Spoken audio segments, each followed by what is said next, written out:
সোহরাওয়ার্দী উদ্যানে আয়োজিত ১৯ জুলাইয়ের সমাবেশে সব রাজনৈতিক দলকে আমন্ত্রণ জানানো হয়েছে। সেদিন জামায়াতের আমির ডাক্তার শফিকুর রহমান সমাবেশে সভাপতিত্ব করবেন বলে জানিয়েছেন দলটির সেক্রেটারি জেনারেল অধ্যাপক মিয়া গোলাম পরোয়ার।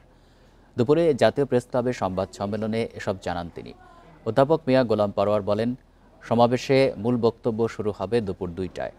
এর আগে সকাল ১০টা থেকে চলবে সাংস্কৃতিক অনুষ্ঠান। সমাবেশে জাতীয় নির্বাচনে অবাধ ও লেভেল প্লেয়িং ফিল্ড তৈরির দাবি তোলা হবে।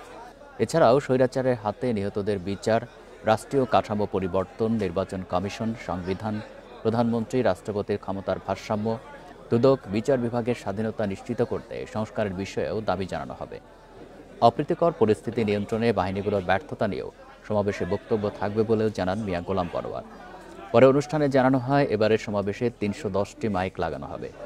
সার্বিক ব্যবস্থাপনায় কাজ করবে ৬,০০০ স্বেচ্ছাসেবক। এই গণহত্যার বিচার অবিলম্বে সম্পন্ন করতে হবে।